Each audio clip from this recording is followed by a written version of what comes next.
Thankful for the opportunity to be with you tonight, to lead our minds along things spiritual. I hope the things that we talk about tonight are helpful to us all as we strive to be more pleasing to God in the future than we have in the past. I'm thankful that we had a rainy night to get out in tonight. It's nice to see the rain again, and it's good to see you all. Thank you for being here tonight.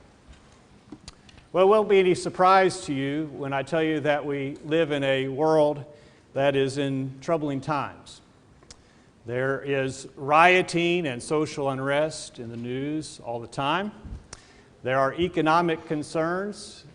The stock market is on shaky ground, they tell us. Financial markets are prone to topple at any time. There's political turmoil in the world all around us. There is war, and there's danger that that war could even escalate into nuclear conflict. Lots of troubling things in the world around us today. And in troubling times like this, people are very interested in knowing what the future holds. Oftentimes, people will turn to false teachers who use the Bible to distort prophecies in the Bible and apply them to what's happening in the world around us. And one place that the false teachers like to go is to the book of Daniel. We're going to spend some time looking at the book of Daniel tonight. In the book of Daniel, it's a fertile ground for false teachers to go in and pluck prophecies out and apply them to what's happening today. There are prophecies about beasts that are fighting with each other. There are prophecies about kings that are coming from different directions and warring with each other. And the false teachers like to pluck those verses out of context and apply them to what's happening today and say, see here, Daniel's talking about Russia invading Ukraine. And see over here, this is talking about conflict in the Middle East. It's important that we look at what the Bible tells us, though, because the book of Daniel has some very definitive bookends. We can look at the book of Daniel and know that it's not talking about things that happen today. Starting in the second chapter of the book of Daniel, we see a prophecy about a beast or a statue with 4 different parts. Those 4 parts represented kingdoms that culminated with the Roman kingdom and the establishment of Christ's kingdom. And if Christ is on his throne today, the book of Daniel doesn't tell us anything about what's happening in the world around us today. Many are being led astray by false teachers who are looking to the Bible and pulling prophecies out of it and applying them to what's happening today. Folks who would claim to be Christians are listening to this type of false teaching and are being led astray and misled by it. And it is a result of being sincerely concerned about what we see in the world around us. People are really concerned about the evil that is going on in the world around us, and sincere people want to be reassured that God is in control and that we can find some kind of indication about what God's going to do about all the evil in the world around us. But there are very serious consequences when we misapply the prophecies of the Bible. In 2 Timothy chapter 2, verse 18, it talked about in the first century there were some who had their faith disturbed and overthrown around this idea of end-time happenings and what was going to happen in the end time. If you're listening to people who are claiming to go to the Scriptures and find prophecy about current events today, please know that the Bible does not talk about the current events today. It doesn't have prophecies about the current events today. And there are dangerous consequences when we misapply the prophecies of the Bible. But having said all this, I believe the book of Daniel does have some very important lessons for how we can live our life today. And tonight I want to look at what the book of Daniel teaches us about living in 2022. The book of Daniel doesn't have any prophecies about what's going to happen in 2022, but it has some very valuable lessons for us as we strive to live pleasing lives to God in the wicked world that we live in today. The first lesson we learn from the book of Daniel is that we can't wait for tough times to develop our faith. We get lazy about our faith. We take our faith for granted. And the book of Daniel tells us we cannot do that if we're going to be successful in living a life that's pleasing to God. Around the corner from our house is a fire hall. And there are many times when we go by that fire hall that they'll have the fire trucks out in front of the fire hall washing them up, shining them, and making sure that they're in good order. They're not doing that because the house on Elm Street is in full blaze. There's not somebody's house on fire. That's not why they're out there washing their trucks. They're out there washing the trucks to be ready for when the house is on fire. With our faith, though, I'm afraid that we take it for granted. We don't try and grow our faith. We don't try and get stronger. We don't try and grow in our knowledge of God's Word until we get into the middle of conflict. And we think that once we get into the middle of the conflict, then we'll get serious about our faith. We'll just sort of keep it on the sideline until things get bad. And then when I get the bad medical diagnosis, or then when I find out that things are bad on the job, or then when I find out there's a conflict somewhere, then I'll get serious about my faith. The book of Daniel says it doesn't work like that. Back in chapter 1, if you're starting in chapter 1 of Daniel, verse 8, you remember in chapter 1, Daniel and other Jewish young men are plucked away from their home, and they're taken into Babylon.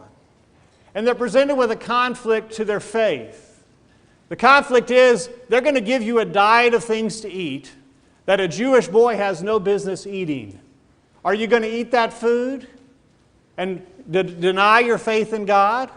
Or are you going to stand strong? And look what Daniel did in Daniel chapter 1, verse 8. Daniel purposed in his heart that he would not defile himself with the portion of the king's delicacies, nor with the wine which he drank. Therefore he requested of the chief of the eunuchs that he might not defile himself. How much time do you think Daniel had to figure out if he was going to eat the meat or not? How much time do you think he had? You think he said, well, I've always had some questions about this, what I can eat or not.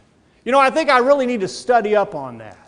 No, he was ready to go when the opportunity presented itself. When the conflict presented himself, he was ready with the answer. He was ready. He didn't wait. Over in chapter 3. In chapter 3, you'll remember the story. The king makes a golden image, and he says, I'm going to play music. And when you hear the music, you bow down and you worship the idol.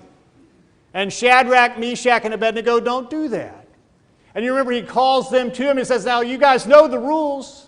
When you hear the music, you bow down and worship the idol.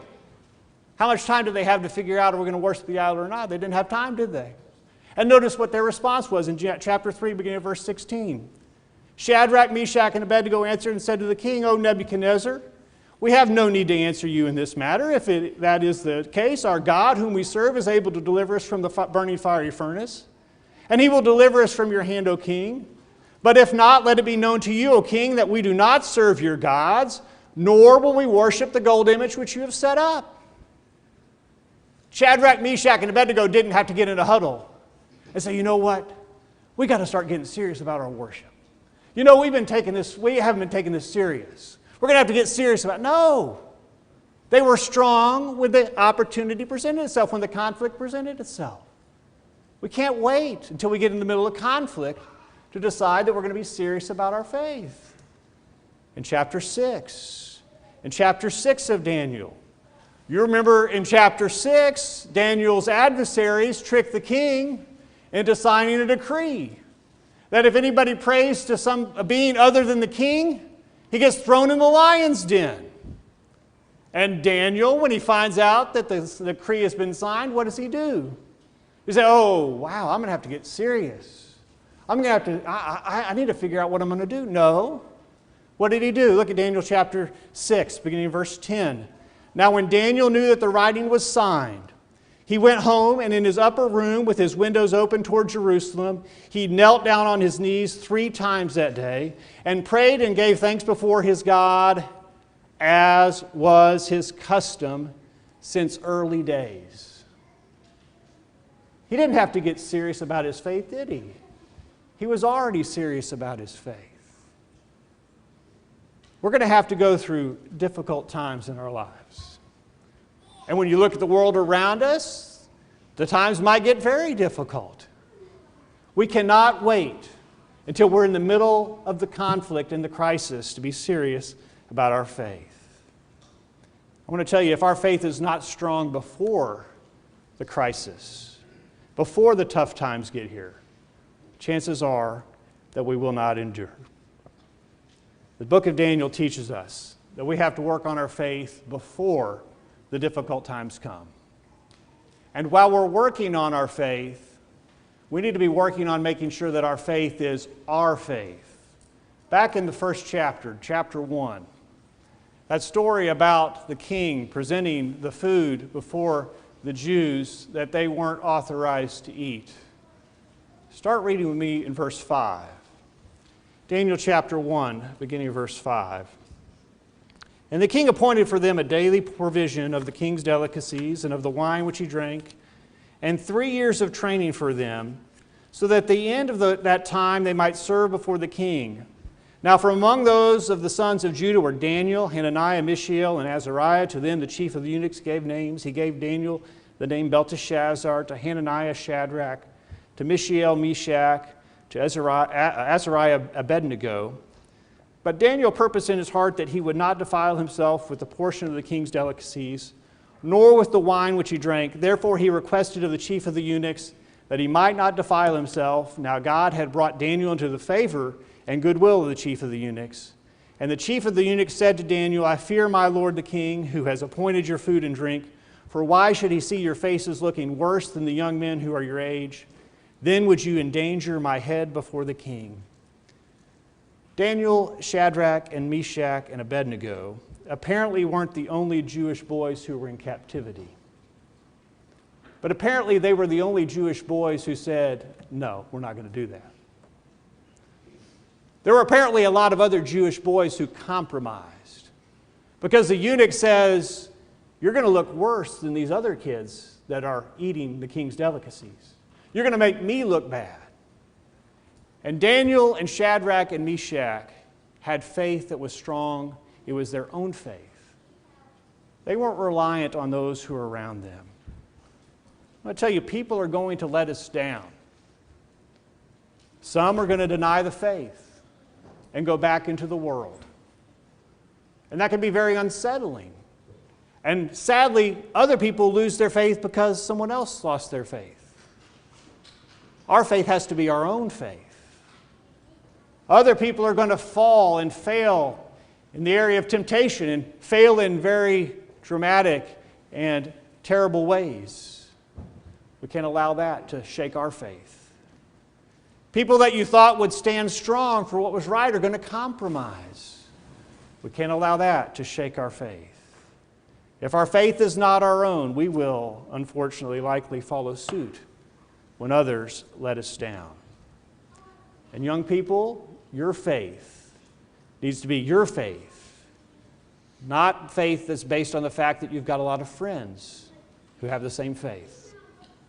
Daniel, Shadrach, Meshach, and Abednego had to stand firm on their faith, even though those who were around them were compromising. And can we talk about Daniel's parents for a few minutes? Daniel was a young man, probably a teenager, when he was taken hundreds of miles away from his parents and hundreds of miles away from those who would hold him accountable. And yet he stood strong.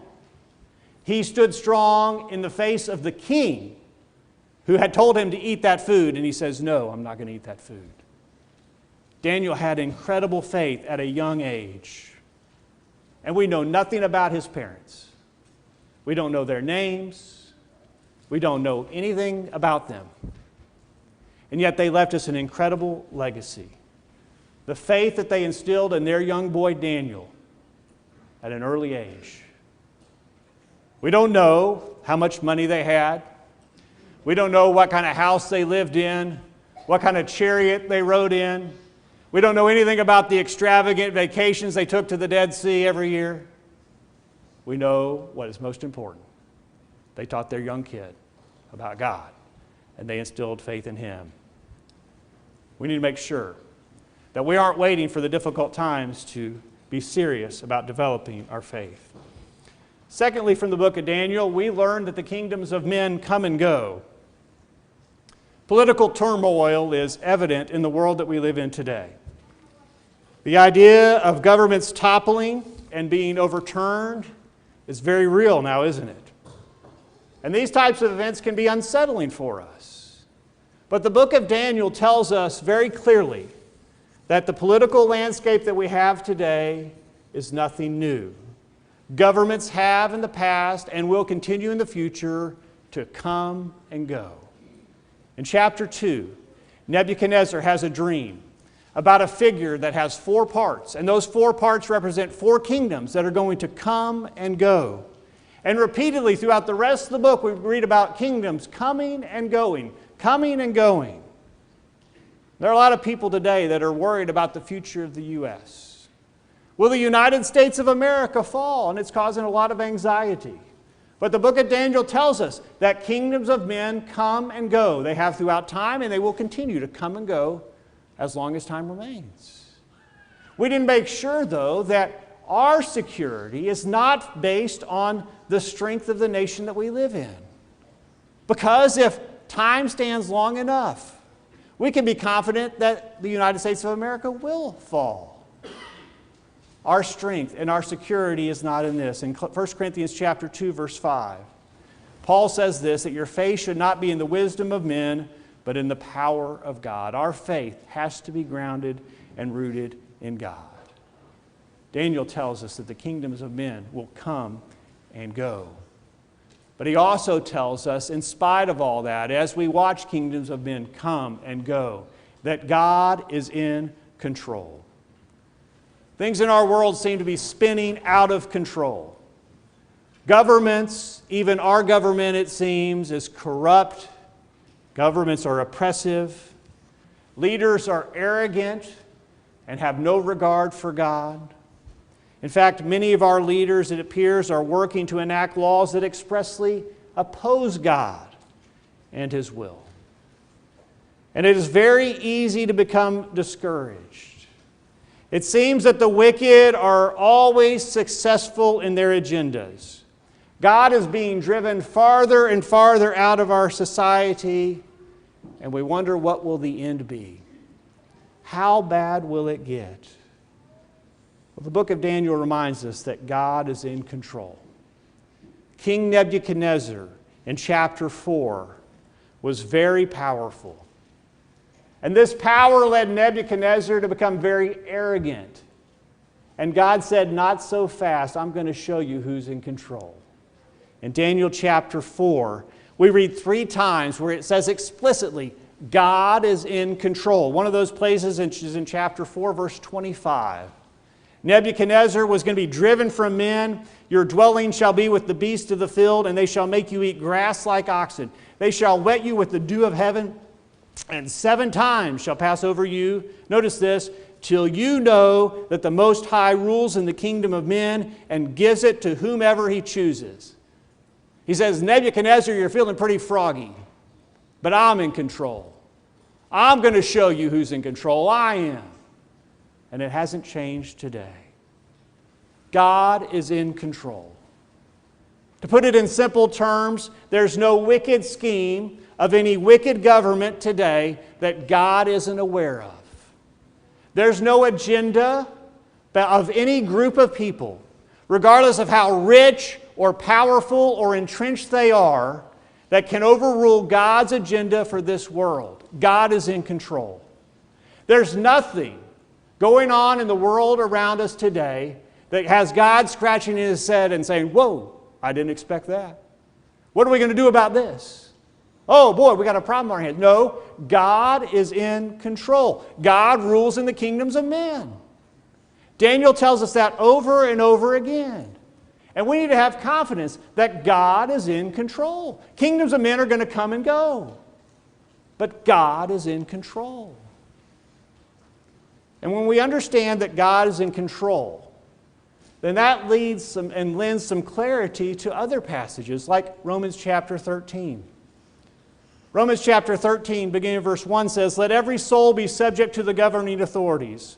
For there's no authority except from God, and the authorities that exist are appointed by God. God's in control, isn't He? And notice verse 2. Therefore, who resists the authority resists the ordinance of God, and those who resist will bring judgment on themselves. God is in control. When we resist the government, we're resisting God, don't we? God is in control. And when we don't submit to the government, we're not submitting to God. That's what Romans 13 says. You know, this is no problem for us in a lot of areas. The government makes a lot of laws that I happen to like. A lot of laws that are beneficial to me. But when I begin to think the government's gone too far, and it tells me not to do something that I want to do, then I start to chafe about that. Then it becomes uncomfortable. When they make rules that I think are stupid and ill-advised and make no sense, then I'm tempted to resist the ordinance of the government. You know, they set that speed limit at 30 miles an hour through that stretch of road in the middle of town. That's the stupidest speed limit I've ever seen. I could go 60 miles an hour down the middle of that road with no problem. And they set it for 30. I'm going to ignore it. I don't need to obey that one. Or how about this new hands-free cell phone law? I can't hold my cell phone and send text messages while I'm driving? I used to do that all the time. Never had one wreck, never had a close call. That's a stupid rule. I'm going to ignore it. When I resist the authority, who am I resisting?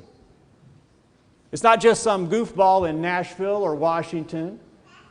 It's God. God is in control. Daniel tells us we must submit. And there's concern about the state of our government today. It's growing more and more corrupt. Government is promoting immorality. You've seen the White House lit up like the rainbow at certain times of the year.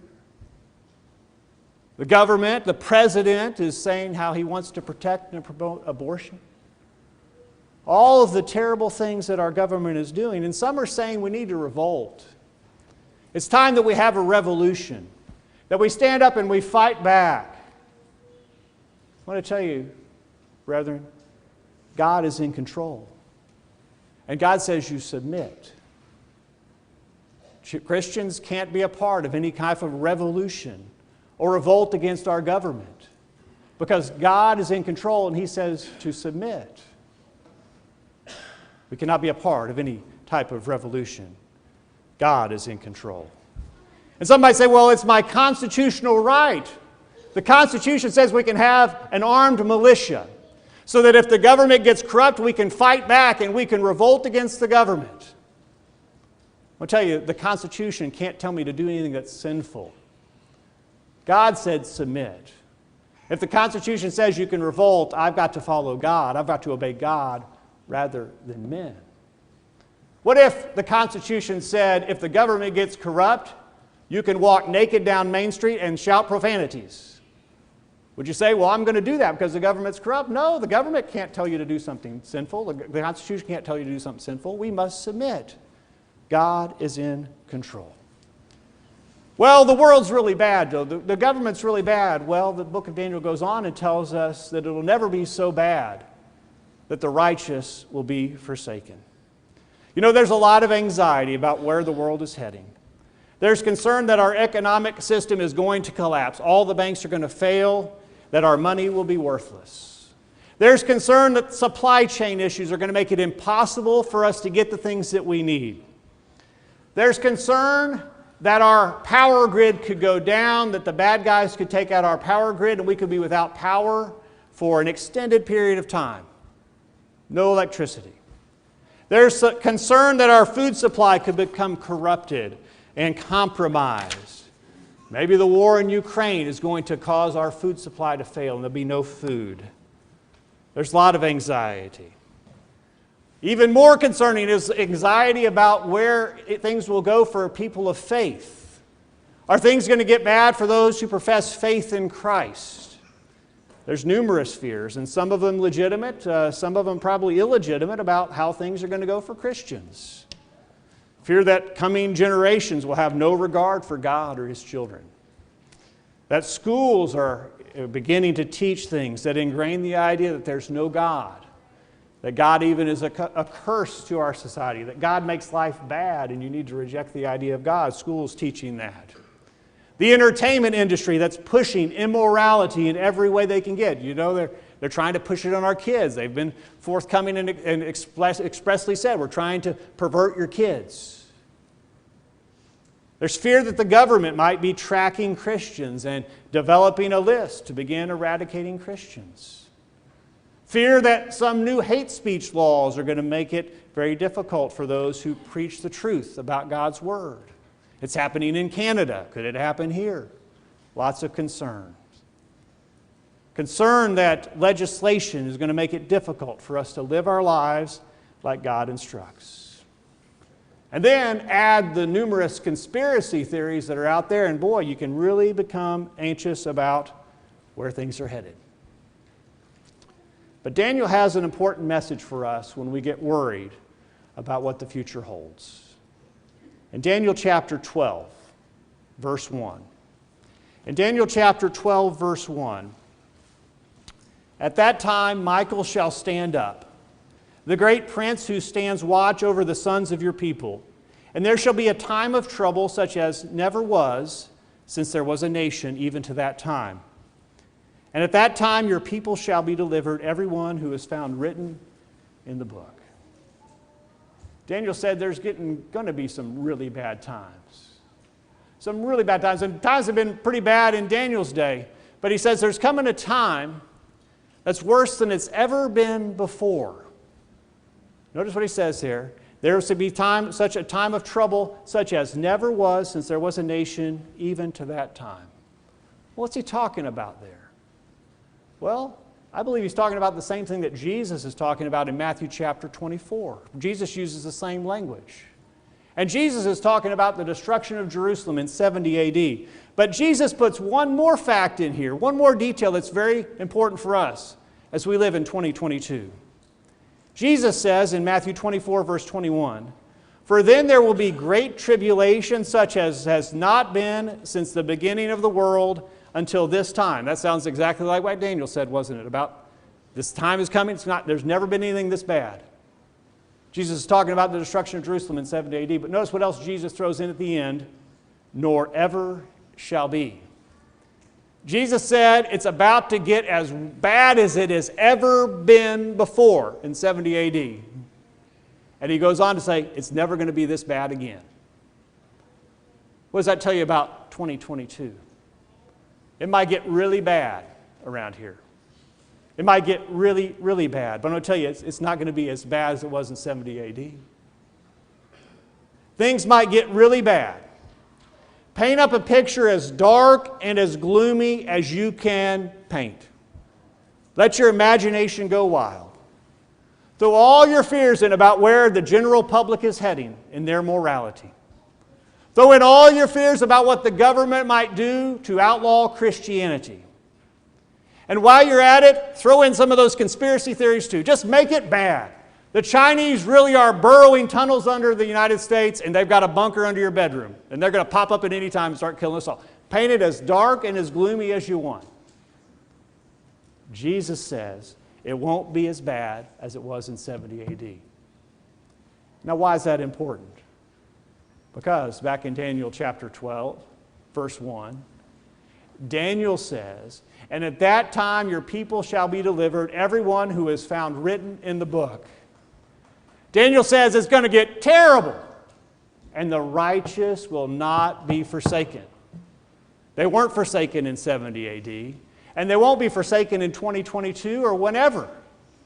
God will not allow it to get so bad that the righteous are forsaken. And we need to have confidence in that. The same kind of confidence that is expressed in Hebrews chapter 13, verses 5 and 6. "Let your conduct be without covetousness. Be content with such things as you have, for he himself has said, I will never leave you nor forsake you, so that we may boldly say, the Lord is my helper. I will not fear what man can do to me." Now, this isn't to minimize the difficult times that may be coming. They might be coming, and they probably are. But it's not going to be the worst that it's been in history. God will see us through it. We need to make sure that we're reflecting this confidence in our speech. As we talk about what's going on in the world around us, we need to be confident and express this confidence to others. God is in control, and He will not allow the righteous to be forsaken. I want to tell you, we especially need to be careful about the kind of expressions and the kind of sentiment we express to our kids. Back when I was a freshman in college, many, many years ago, Mom and Dad took me over to Tennessee Tech and dropped me off, and I was nervous as a cat. And I had to sign up for my first semester of classes, and I got all those lined up, and I thought it looked good. And one night before classes started, the guys around the dorm started talking about who do you have for this class, who do you have for this class. I had found a section of calculus that worked in my time slot. It was taught by a teacher named Dr. Searcy. And we were talking around the dorm about who you got for calculus, and I said, well, I got Dr. Searcy. When I said that, the guys I was talking to, the look on their face changed. I said, what? They said, you got Dr. Searcy. You know, his nickname is No Mercy Cersei. He's terrible. You're going to die. Boy, I got even more nervous. The butterflies are going crazy in my stomach now. Well, it comes to find out that Dr. Searcy was a nice older gentleman, and I had no problem in his class. But you know, for the entire semester, I heard a voice in the back of my head saying, no mercy, Cersei, you're going to die. I want to tell you, when we talk to our kids about how hard it is to be a Christian today, and we say things about how hard it must be to be a young person today, and how much harder it is than when I was a kid to be a young person today, you know what we're doing? We're putting that voice in the back of their head. It's too hard to be a Christian. You're never going to make it. Young people, you can make it. And the book of Daniel tells us that you can be a young person to be faithful to God today. You can make it. Is it hard to be a Christian today as a young person? Yes. But you know what? It's always been hard to be a young person and be a Christian. It was hard for Daniel and Shadrach and Meshach and Abednego. And I've not seen one young person yet being thrown to the lions. Daniel, Shadrach, and Meshach were faithful to God. And you can be too. God will not allow it to be so bad that the righteous will be forsaken. And finally tonight, the book of Daniel tells us, as we try to live pleasing to God in 2022, that the righteous will be rewarded. The picture was very concerning for the people in Daniel's time, and it is concerning for us today. And you might ask yourself, is it worth it? Is it worth going through all of these trials to be pleasing to God? Is it worth all this investment that I'm making into this idea of faith and serving God? And the resounding answer from the book of Daniel and from the entire Bible is yes, it is worth it. In Daniel chapter 12, beginning of verse 10. In Daniel chapter 12, verse 10, notice this revelation that Daniel has here in Revelation 12, beginning of verse 10. Many shall be purified, made white and refined, but the wicked shall do wickedly, and none of the wicked shall understand. But the wise shall understand. And from the time that the daily sacrifice is taken away, and the abomination of desolation is set up, there shall be 1,290 days. Blessed is he who waits and comes to the 1,335 days. But you go your way till the end, for you shall rest, and you will arise to your inheritance at the end of the days. Daniel was told that difficult times are coming. But the message was that it wouldn't last forever. In this instance, this 1,290 days, about 3.5 years. Things would be tough for about 3.5 years, but if you're faithful, you'll be rewarded. And it says here that if you're faithful and you go through these difficult times, you'll be refined, you'll be purified, made white and refined. You'll be better as a result of going through the difficult times. And in the end, Daniel says he was going to die and he would raise up to his inheritance at the end of the days. And that's the same message for us today. Times are going to be difficult. Times always have been difficult, but they won't last forever. We can make it through, and we'll be rewarded abundantly as a result of being faithful to God. The book of Daniel is misused a lot in the religious world today. We can't let those who misuse it allow it to take away from us the powerful message that God has for us in the book of Daniel. Don't wait until times get tough to develop your faith. Know that the kingdoms of men come and go, but God is in control. And He's never going to allow it to be so bad that the righteous will be forsaken. Be faithful through it all, because you can. You can be faithful. And it will be worth every investment you make to serve God like He wants you to serve. What about you tonight? Times are tough. You may be going through difficult times in your life. God tells you very clearly you can do it. You can be faithful to Him. Have you slipped? Have you allowed your faith to waver? If you are, won't you make a correction to that? If you're here tonight and you're not a Christian, there's no better time than right now to become one. And if we can help, will you let us know while we stand and sing?